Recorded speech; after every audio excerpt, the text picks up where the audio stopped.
pasando a la última conferencia de hoy, que la va a dictar Miriam Chorne. Ella es analista de la Escuela Lacaniana y de la Asociación Mundial de Psicoanálisis, docente también de la sección clínica en UCEP.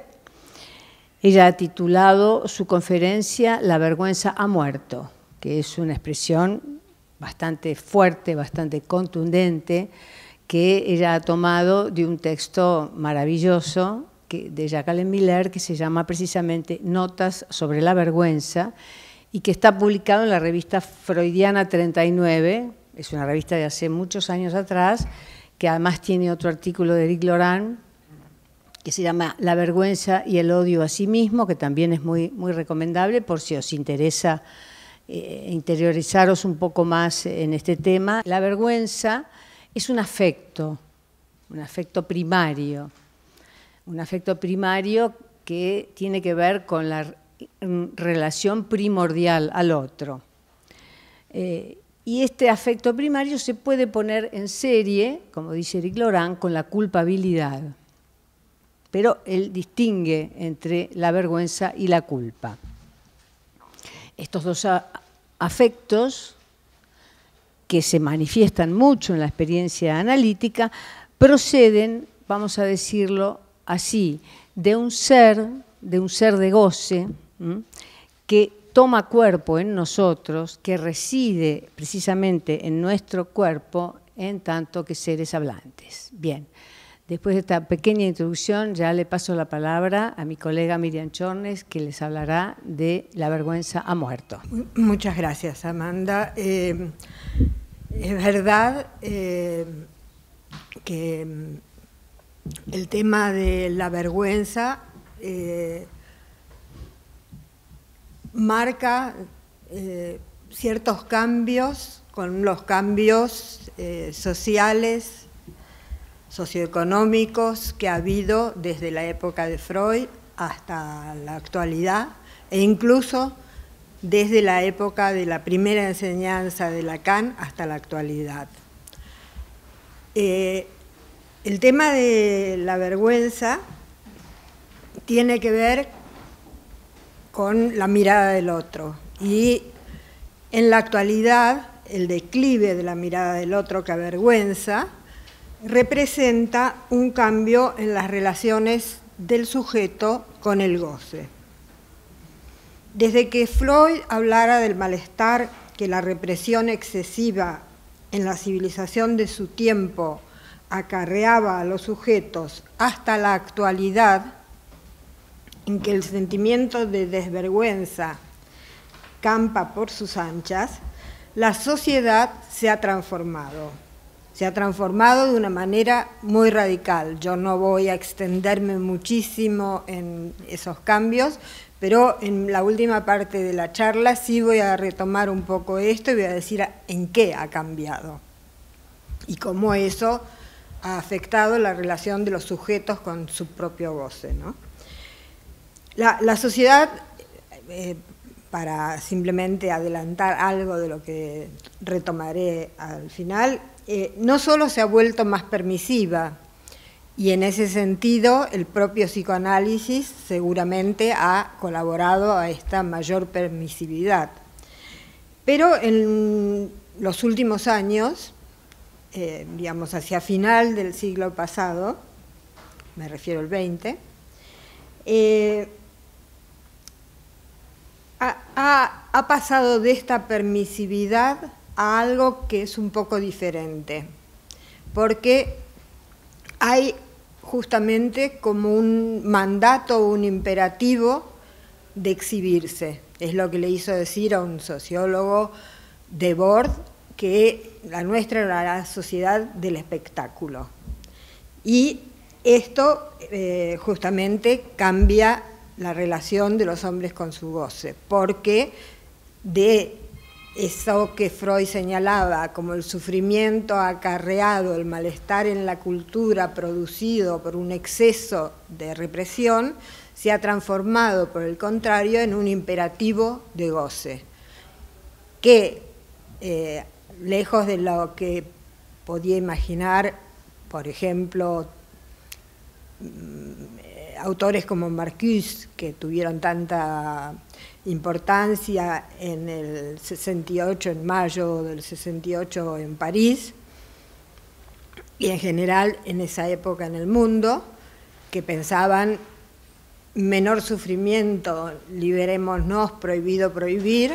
Lo que estamos reconociendo en nuestros días es, por el contrario, que esa liberación se ha transformado en un empuje al goce. Voy a explicar qué es esto detalladamente, es la última parte de la charla, pero quería justamente, aunque sea un poco doctrinario, teórico, lo que voy a tomar ahora, detenerme un poco, mínimamente, en el concepto de vergüenza en la época de Freud. Como Amanda ha mencionado, para Freud es un afecto, un sentimiento. En un artículo sobre la interpretación de los sueños, Freud se refiere a la vergüenza, en el primero de los apartados, que está dedicado a los sueños típicos. Dice: encontrarse desnudo en medio de una multitud con la penosa sensación de que nos es imposible ocultar nuestra desnudez o emprender una precipitada fuga como desearíamos, sentir que nos encontramos paralizados frente a la sensación de ser vistos, sin velo, era en la época del creador del psicoanálisis un sueño habitual. Mi pregunta en relación a esto es si lo sigue siendo. Si sigue siendo para nosotros una experiencia tan amenazante estar desnudo ante una multitud. Para Freud, en esta experiencia estaba en juego un deseo sexual inconsciente o reprimido, el de exhibirse, como habíamos hecho sin problema en la infancia. La añorada experiencia infantil en la que nada nos avergonzaba es vivida en la edad adulta como un verdadero paraíso perdido. Se hace vivir en el paraíso desnudos a sus moradores. Adán y Eva no se avergüenzan uno ante el otro hasta que llega precisamente el momento que comen la manzana del árbol del saber y corresponde a la expulsión del paraíso. En ese momento justamente coinciden varias cosas. Despierta la vergüenza y la angustia, comienza la vida sexual y la labor de la civilización. En esta evocación que Freud completa con la excitación que experimentan a veces los niños cuando se contemplan desnudos, lo leo a Freud, dice: ríen a carcajadas, corren por la habitación, se dan palmadas sobre el cuerpo. Hasta que un adulto interrumpe sus juegos, encontramos varios elementos definitorios de la vergüenza. Freud, en otro artículo, en Inhibición, Síndrome y Angustia, hablando de la angustia, que es otro de los sentimientos de la serie displaciente, culpa, angustia, vergüenza, asco, escrúpulos, son toda una serie de sentimientos, afectos. En ese artículo, Inhibición, Síndrome y Angustia, hablando de la angustia, dice, bueno, lo primero que tenemos que decir es que es algo que sentimos.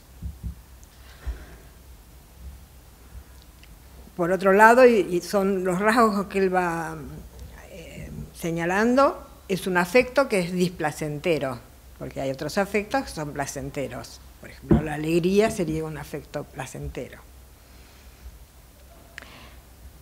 Y por otro lado, se acompaña de efectos sobre el cuerpo. Por ejemplo, ¿quién no conoce los efectos corporales de la angustia? Ese nudo en la garganta o en el estómago, la falta de aire, las palpitaciones, que en el tan actual ataque de pánico hace sentir a quien lo experimenta que podría llegar a morir. O esa desgana, ese cansancio, la sensación de que no podemos comer o no podemos comer algunas cosas, que nos cuesta dormir, la tristeza, cuando estamos verdaderamente deprimidos. El signo más evidente de la vergüenza es el rubor, signo que a su vez produce también en ocasiones vergüenza.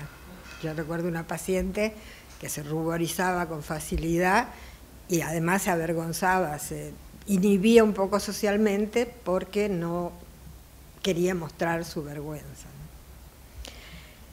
Es además, como dijo antes Amanda, un afecto primario. Es más primario que la culpa, que es el efecto de un otro que juzga. Experimentamos culpa cuando el otro internalizado, que es nuestro superyo, nos encuentra dispares, diferentes, que no alcanzamos nuestro propio ideal.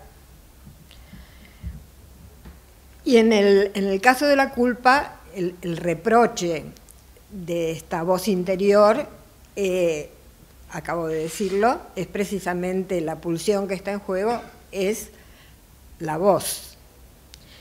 Mientras que en la vergüenza está en relación con un otro que ve o da a ver.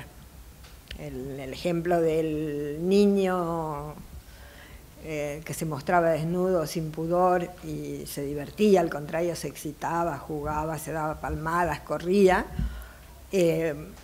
y cuando aparece la vergüenza, aparece justamente que esa mirada del otro ya produce pudor.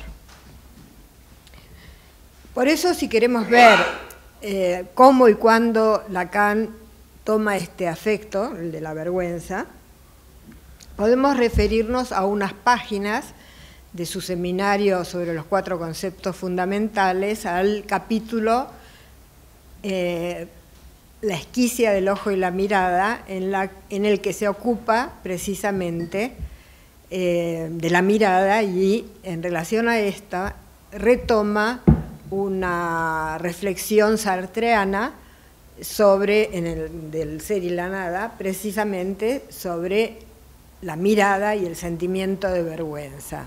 El filósofo existencialista ilustra este sentimiento de vergüenza con una escena que imagina. Entonces dice, estamos mirando por el ojo de la cerradura, es decir, espiando, y en ese instante que estoy mirando por el ojo de la cerradura, soy un puro espectador, absorto en el espectáculo de lo que veo del otro lado de la puerta, sin ocuparme para nada de mí mismo. No soy consciente de mí. En este mirar por la cerradura no soy nada, dice Sartre. Traduzco a nuestros términos, hay en ese momento un desvanecimiento del sujeto. En un segundo momento, oigo pasos. Me siento mirado. Entonces, quiero tomar aquí 2 cuestiones que son muy importantes. Por un lado, imaginamos, todavía no nos han visto, pero imaginamos, hemos sido descubiertos. Y es como una sensación, hay una intrusión de la mirada en algo que nosotros estábamos experimentando. Y por otro lado, es interesante porque Sartre plantea que se trata de pasos antes en el corredor, en el pasillo, antes de entrar en el lugar donde está el sujeto espiando, porque precisamente la mirada puede ser esos pasos, eso es lo que nos hace sentir vergüenza. Y en ese momento cambia mi estatuto de sujeto destituido, sujeto desvanecido que hablábamos, nos transformamos en objeto. porque basta la mirada del otro para que nosotros seamos un objeto de vergüenza, un objeto degradado. Los existencialistas hablaban de esto diciendo: soy captado en presente, separado de mi trascendencia, de mi proyecto, reducido a pura actualidad, soy privado del sentido que podría tener esa acción.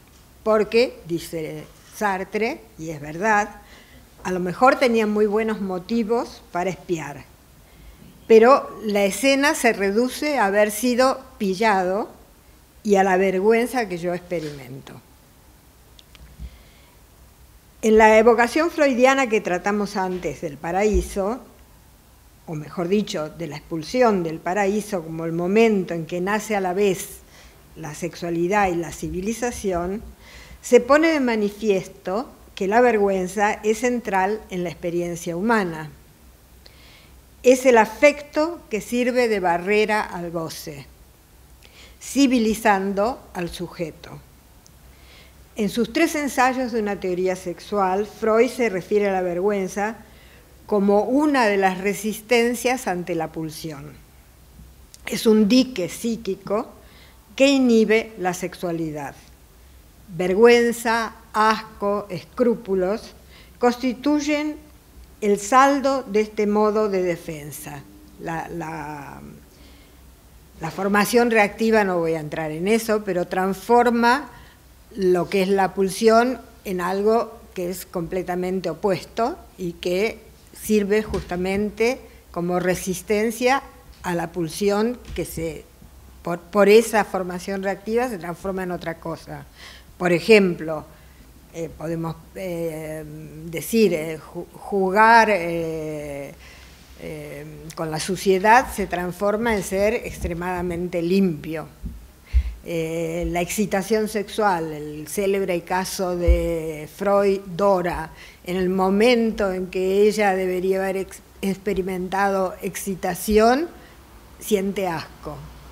Y estas diferencias, precisamente, de qué pone dique, marca también la relación del sujeto con el goce y diferencia entre estructuras. Yo he dicho, por ejemplo, en la histeria, como Dora, es el asco; en la neurosis obsesiva puede ser el exceso de limpieza, puede ser los escrúpulos.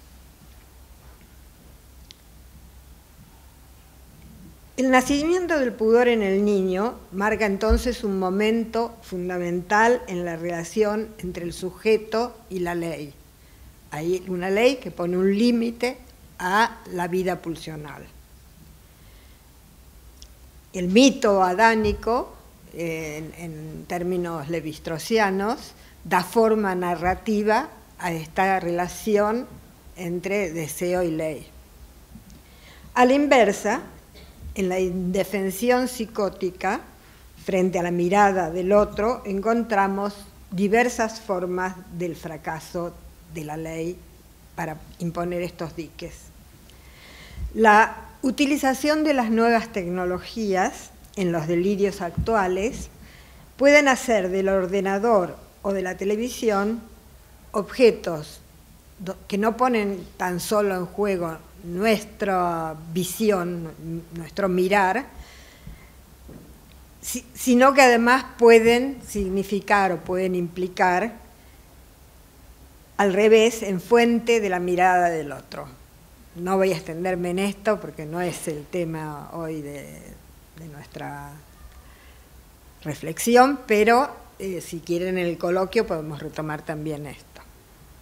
Antes de abandonar entonces la descripción de la vergüenza, les quisiera hablar de un rasgo que es muy interesante y que la primera vez que lo leí en el seminario 11 de Lacan no entendía bien, porque él decía que el pudor es amboceptor. Habla de esto también en el texto Kant con Sade, que es uno de los textos de los escritos de Lacan. Y sostiene el carácter amboceptivo del pudor en que para ser violentado uno no necesita más que un acto del otro. El célebre acto exhibicionista, que es un tipo de perversión, necesita suscitar la división y la conmoción del otro para justamente experimentar un goce. Las experiencias perversas en general, yo acabo de hablar del exhibicionismo, pero las otras también implican la necesidad del forzamiento de dividir al otro. Pero no es para nada necesario que se trate de perversión. Basta justamente haber sido pillado espiando para que experimentemos vergüenza y nos sintamos divididos. Lo voy a ilustrar con un pequeño fragmento de un libro que me gustó mucho y que leí este verano cuando ya sabía que les iba hoy a hablar sobre la vergüenza. El libro se llama República Luminosa, es de un relativamente joven autor español. Granta lo puso como una de las 20 promesas de la lengua española. Se llama Andrés Barba el autor, y el libro República Luminosa, como he dicho. Y en ese libro, Barba nos habla de cómo se pone en juego la civilización misma cuando un grupo de niños invade una pequeña ciudad de provincias a orillas de un río. No se sabe de dónde venían, no se entiende su lengua, no se sabe qué quieren, y el carácter ominoso de su llegada va aumentando sin cesar.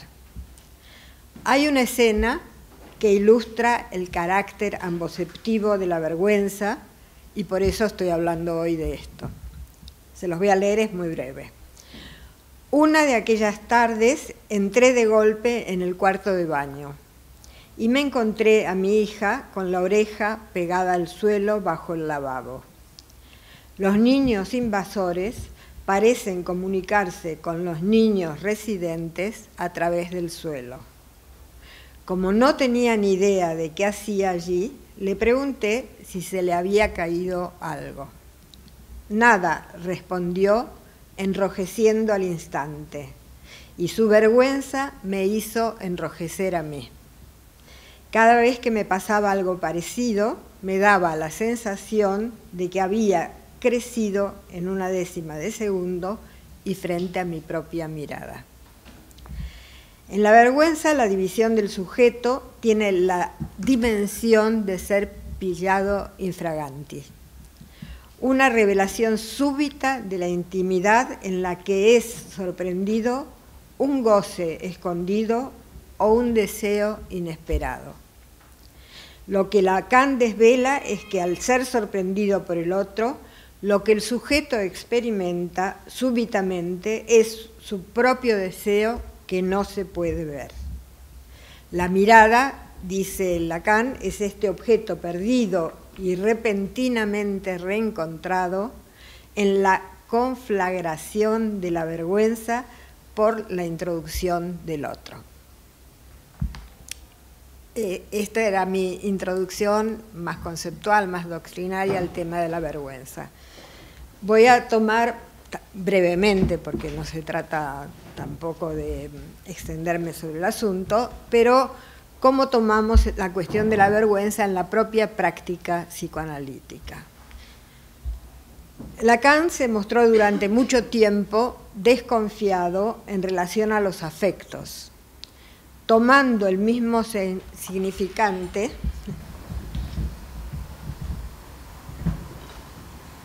¿cómo sucede esto?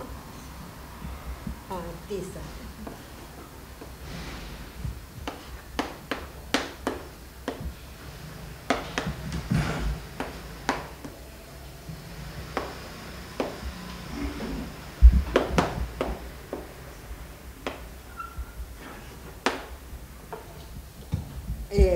Tanto en francés como en castellano, en este caso, se conserva que en la propia palabra sentimiento está la mentira. Entonces, él pensaba y decía que los afectos son engañadores. Y le otorgaba, en la época del Seminario 10, que es un seminario sobre la angustia, un lugar un poco especial precisamente a la angustia, en el sentido de que le parecía que el privilegio de la angustia era que era dentro de los sentimientos el que menos engañaba. Y seguramente si alguna vez han estado angustiados, seguramente lo han estado porque todos pasamos por eso, la angustia es el signo más certero de que ahí no se engañan. ¿Cómo surge la angustia? Surge ante la dificultad que experimentamos para conocer cuál es nuestro lugar, qué somos en el deseo del otro.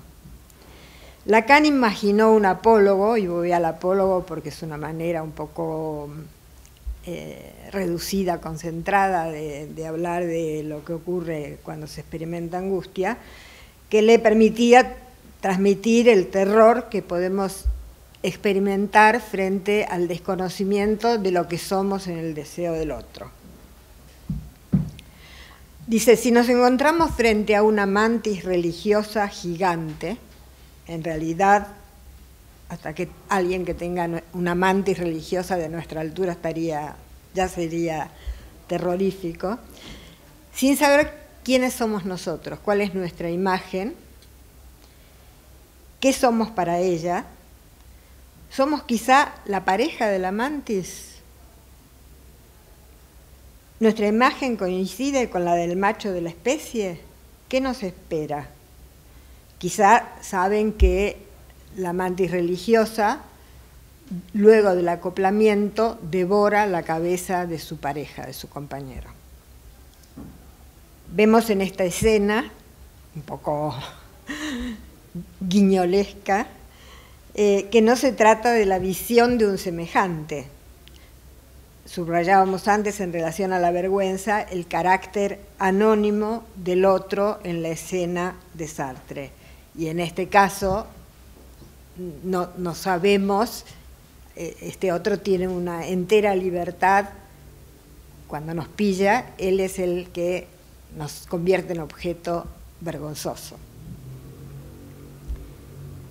Lacan considera que podemos utilizar el afecto de la angustia o cualquiera de los otros afectos como indicadores de la posición del sujeto en la sesión.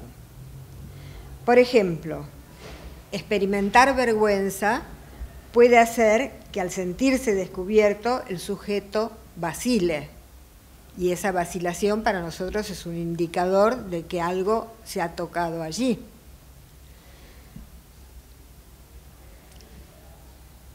Por ejemplo, lo entenderíamos como algo que muestra su división subjetiva. Incluso, en algunos casos, se puede detener la cadena asociativa precisamente porque ha emergido algo que produce vergüenza. Es decir, que en este sentido, la vergüenza es un índice del sujeto, pero que tiene un doble valor. En algunos momentos nos ayuda a precisar, a detectar que ha habido una división subjetiva, que algo ha conmovido al sujeto. En otros casos detiene lo que es la regla fundamental de un psicoanálisis, que es la asociación libre. Freud distinguía, dentro de la detención de la cadena asociativa, dos tipos de detenciones. Y en relación a la vergüenza aparecen muchas veces las dos, porque por un lado hay una detención, precisamente como yo decía, porque ha emergido algo, ha retornado algo de lo reprimido, pero en otras ocasiones es una supresión, que es otra modalidad, quiere decir que la podemos situar dentro de la insinceridad consciente. en el sentido de que uno puede no contar cosas aunque se le hayan ocurrido, precisamente buscando no mostrarse del todo, y esto a veces produce un discurso un poco fragmentario. Hay momentos, hoy concretamente en una entrevista que estaba haciendo, en un momento no sabía de qué estaba hablando ya, porque intervine justamente para interrumpir eso, porque estaba suprimiendo cosas que sabía. A veces la reticencia aparece también en la psicosis y puede ser un modo de protegerse ante la amenaza persecutoria del otro. Por ejemplo, imaginen que el sujeto cree que hay un complot para observarlo, vigilarlo y no está seguro del papel de ustedes, pues se cuidará de darles informaciones que los puedan a ustedes volver más poderosos. Pero en cambio, en otros casos, está en juego la vergüenza, incluso la vergüenza de ser considerado loco. Y yo he visto en más de una ocasión con pacientes psicóticos que retenían información conscientemente para no ser considerados locos. Por ejemplo, no nos cuentan, retienen las alucinaciones o los delirios que les ayudan a sostenerse en la vida. Y muchas veces, al revés, para mostrar la otra parte, cuando mostramos que sabemos y que entendemos lo que le está pasando, ahí de pronto se produce la apertura y pueden hablar de eso que habían estado reteniendo. Entonces el afecto se siente, pero a veces, la mayor parte de las veces, se ignora la causa. Por eso, cuando parece faltar la interrogación sobre la causa, la tratamos de producir nosotros, analistas, en las entrevistas preliminares. Tratamos que a través de la rectificación subjetiva pueda, como dice Lacan, hacerse responsable de la parte que le toca en el mal del que se queja, y en la práctica actual esto es a veces muy necesario, porque todo en la civilización actual empuja en el sentido de buscar una respuesta rápida, una solución inmediata, sin saber por qué, que se me quite, ¿no? Entonces todo esto es muy interesante e importante hacerlo.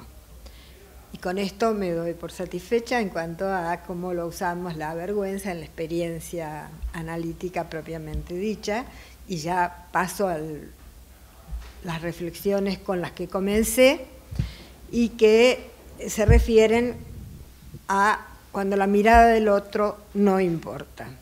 ¿Qué pasa cuando la mirada del otro no importa?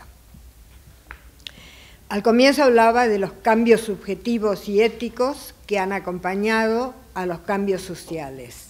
Hablaba del pasaje de la sociedad de los inicios del capitalismo, en la que lo que estaba en juego era la acumulación, a la actual tardocapitalista neoliberal, en la que ha cambiado la relación de los sujetos con el goce. Comparemos brevemente los tiempos de Freud, en los que el creador del psicoanálisis podía alegar que los hombres deben hacer sacrificios excesivos de su satisfacción, que estaban obligados a la renuncia de sus deseos y su goce. En este punto no necesitamos distinguirlos, con la consecuencia, decía Freud, de un síntoma bien distribuido, la culpabilidad.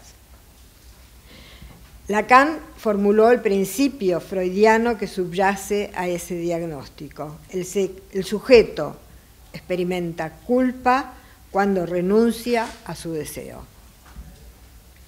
El mismo Lacan consideraba que la ética que dio nacimiento a las sociedades industriales demandaba sacrificar la satisfacción a la acumulación, en la línea, por ejemplo, de un Max Weber y su conocido libro La ética protestante y el espíritu del capitalismo. Este libro, que en un cierto sentido era el modelo de la descripción hasta los años 60, que el puritanismo propio de la ética protestante se consideraba fundador a través de la acumulación de la sociedad capitalista, que la consigna podía ser acumular en vez de gozar. Pero la aparición del superyo en la teoría freudiana le hizo al propio Freud considerar que la función de esta instancia no era solo reprimir, como planteábamos, por ejemplo, el pudor, la vergüenza, dique al exhibicionismo infantil, sino que además tenía otra cara, y era, en un cierto sentido, un padecimiento, un sufrimiento irreductible e inherente a la misma cultura. Tanto Freud como Lacan, los dos, pero este último todavía más claramente, mostraron que el superyo no solo conduce a la regulación de las relaciones con la ley, sino también a la patología de esta relación con la ley, en el sentido de que siempre es excesiva en sus demandas de renuncia y siempre también les otorga un carácter imperativo. Esto es muy importante y Lacan habló de esto más de una ocasión y lo nombraba como las paradojas del goce, porque en un sentido quien más renuncia a su goce, más culpa tiene, y esto justamente subvierte la idea un poco banal, un poco simplista a veces, de que si un padre severo va a volver al niño un ser sufriente, cuando muchas veces vemos que son los padres más liberales, digamos, los que engendran niños más superyoicos. Esto resultó, digo, aún más evidente cuando los cambios socioeconómicos que mencionábamos antes volvieron lo que constituía una determinación estructural en un modo acentuado del sufrimiento de los hombres. En una emisión de televisión, que justamente este año será el tema del seminario del campo freudiano, Lacan le responde a Miller, que lo interroga como una voz en off. Les leo la pregunta de Miller y la respuesta de Lacan brevemente. Dice, hay un rumor que canta, si se goza tan mal, es que hay represión.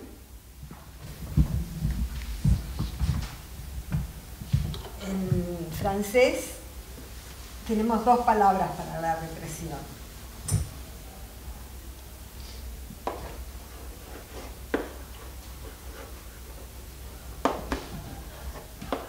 No, el acento es en castellano. Represión, el acento acá debe ser acá.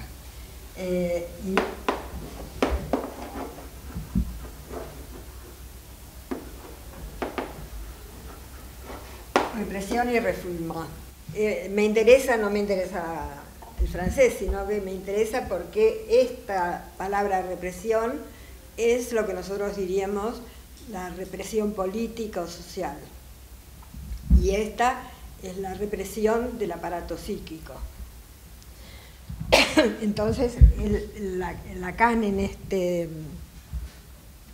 esta emisión de televisión, vuelvo a lo que le preguntaba a Miller, dice, si se goza tan mal, preguntaba Miller, es que hay represión, es decir, represión social, sobre el sexo.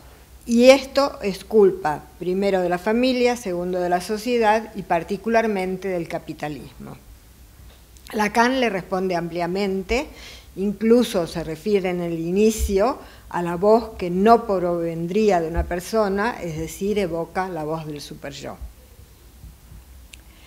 Y afirma la represión, esta ahora, refoulement, es primera, es en conjunto la basculación de la segunda tópica, la glotonería con la que denota al superyo es estructural, la segunda tópica. Es secundaria el efecto de la civilización.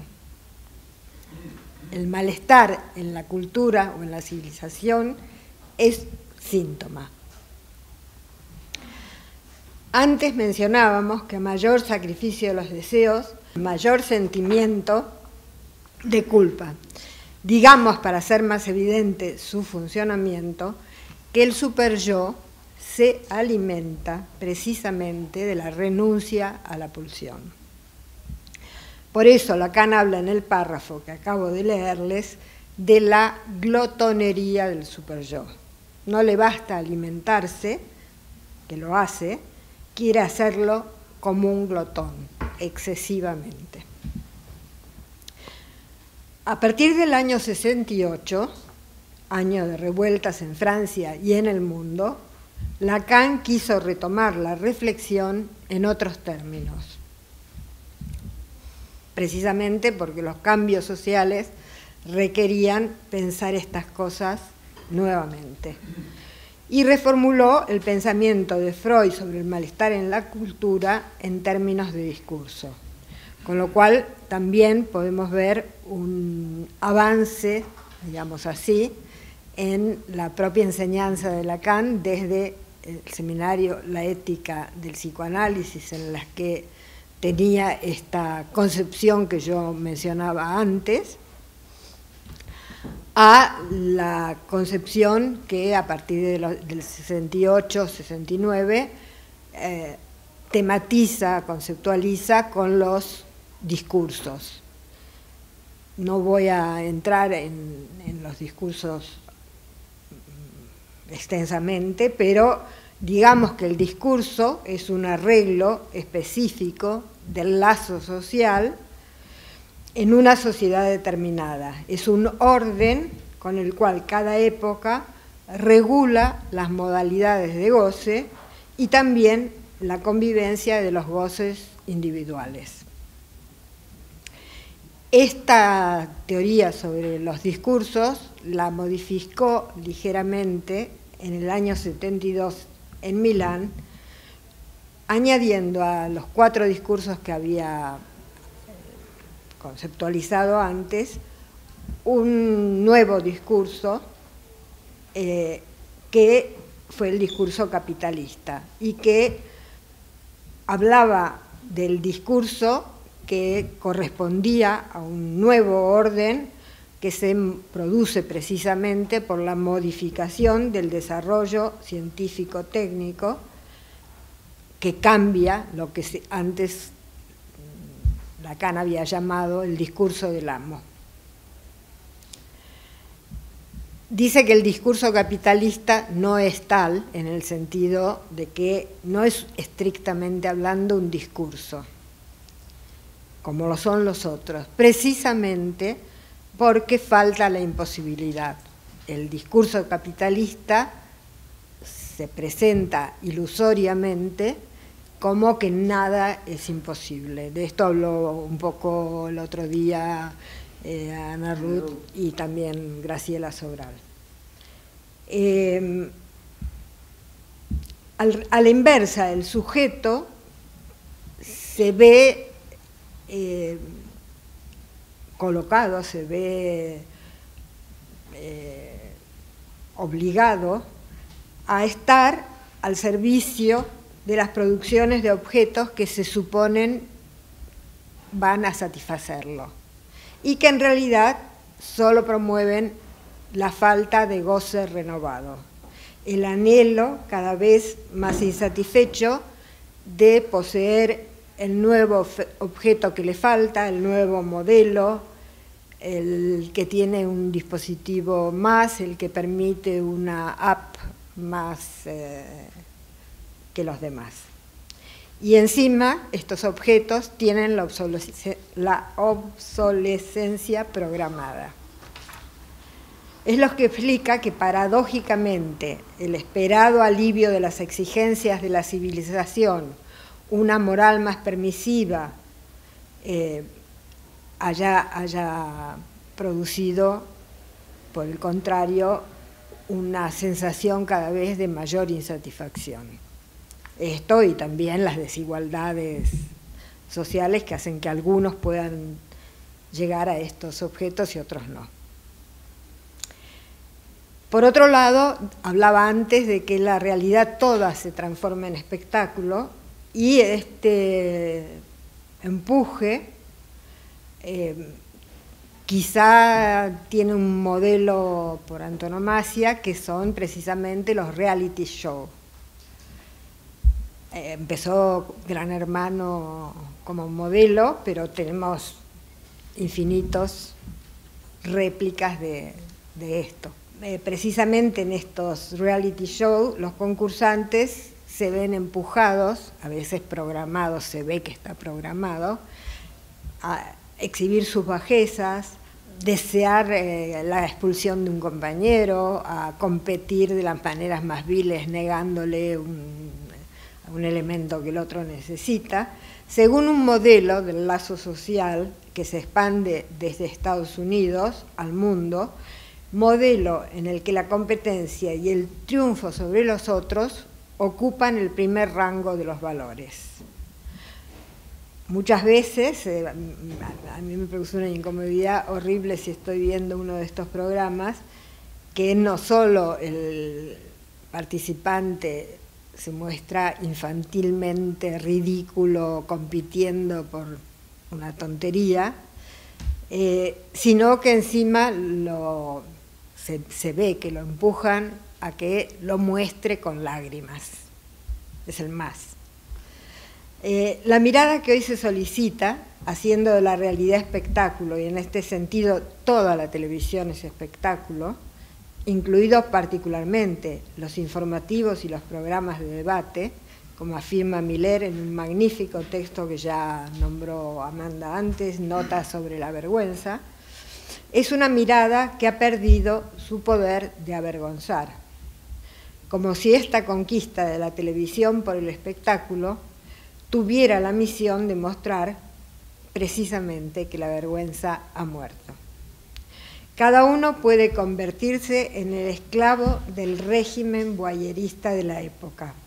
Asistiendo al espectáculo, te haces cómplice del goce exhibido. Eres tú como sujeto el que mira porque gozas de verlo. Lo que se refleja en la vergonzosa práctica universal del exhibicionismo es que la mirada del espectador, lejos de avergonzar, también goza. La desaparición de la vergüenza significa que el sujeto deja de estar representado por un significante que valga, por un valor que lo hace digno. Si falta ese significante que lo hace singular, surge la burla sobre el propio destino. Surge la falta de lugar en un orden del mundo. El sujeto ya no tiene función. Desaparece porque se ha sacrificado el significante que estaba destinado a encarnar. Es lo que Lacan muestra, justamente en el seminario sobre la ética, con diversos ejemplos. Por ejemplo, toma Antígona, quien pone en juego una segunda muerte.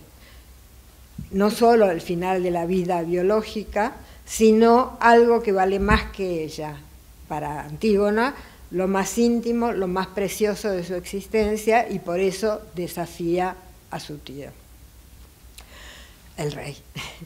Lo mismo indica del Edipo en Colona, cuando habiéndose cegado y renunciado a todos los bienes, reclama aún el respeto y la dignidad que merece. Se opone precisamente a una regulación de la vida anónima y universal. En estos reality shows se van suplantando precisamente los participantes, se expulsan unos, la gente goza de que se los expulse, viene otro que los sustituye tranquilamente. Hay distintos modelos, estoy tomando uno. Las comunidades de goce en este sentido que proliferan en nuestro tiempo no dejan por ello menos desamparados a los sujetos. Se reconocen la comunidad de, por ejemplo, en temas de sexo, en temas de adicciones, en temas de anorexia, en distintas comunidades, pero es justamente un significante que hace comunidad, que no es singular, no es lo que lo representa a cada uno. Si quieren también después en el coloquio, yo trabajé en una película que a lo mejor algunos de ustedes vieron, que es Shame, precisamente vergüenza, en estos términos, es decir, mostrando cómo lo que los críticos habían tomado en términos de un adicto al sexo, en realidad era esta adicción, esta supuesta adicción al sexo, era su modo particular de escapar a la angustia, que no se resolvía más que con sucesivos y terribles pasajes al acto. Cuando Lacan modificaba el discurso del amo para convertirlo en discurso capitalista, por retomar esto que estoy diciendo, lo hacía invirtiendo dos términos e escribía, no me importa porque no escribía antes tampoco el discurso del amo, pero en el discurso del amo el sujeto toma como referencia, esto que escribo acá no importa, esto es el sujeto que está dividido y esto es un significante, un ideal, algo que es una referencia para el sujeto. Y en el discurso capitalista precisamente se produce la inversión. Y el sujeto dividido queda sin brújula.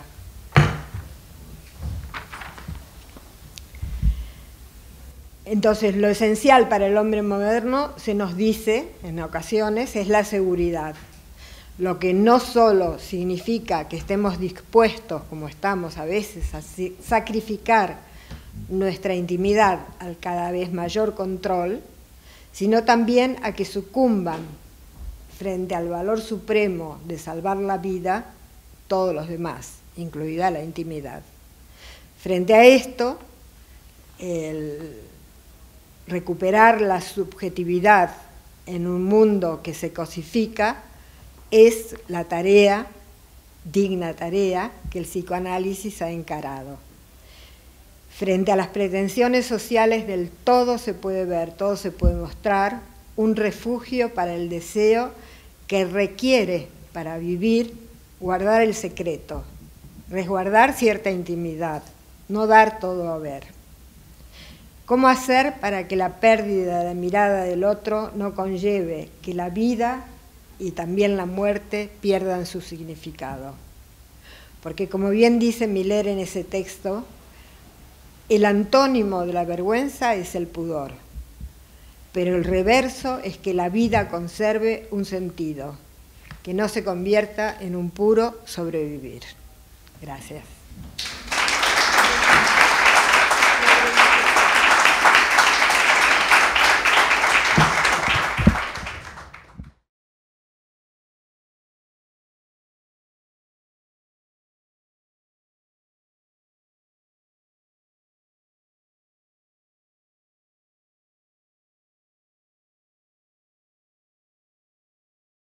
Evidentemente no podemos decir que en la experiencia analítica estemos ante la mirada de un otro que ha perdido la vergüenza. El sujeto que va a analizarse, como bien recordaba Miriam, cuando está hablando, hay momentos en los cuales calla precisamente porque le da vergüenza lo que tendría que decir si se dejara llevar por la palabra. Entonces, curiosamente, la regla fundamental que propone Freud a un analizante es: diga todo lo que se le ocurra, no ponga ningún tipo de censura, no se deje llevar por la vergüenza. Usa la palabra vergüenza cuando transmite al sujeto la regla fundamental, es decir, lo que tiene que hacer el analizante para analizarse. Le pide precisamente que salte la barrera del pudor, cosa que sabemos que es imposible. Él lo dice, pero sabe que va a haber restricciones y que el sujeto va a callar ciertas cosas, algunas porque no las sabe, otras porque las quiere callar.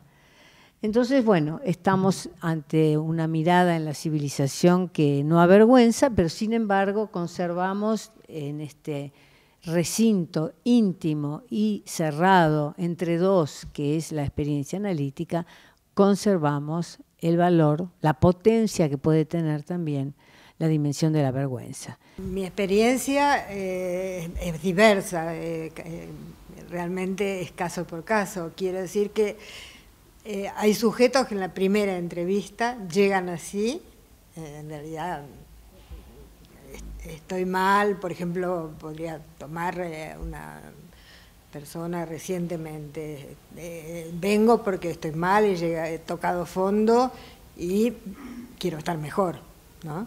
Que es un deseo, todo eso es perfectamente legítimo. Y a partir precisamente de pequeñas intervenciones que vamos haciendo, por ejemplo, la pregunta ¿y desde cuándo?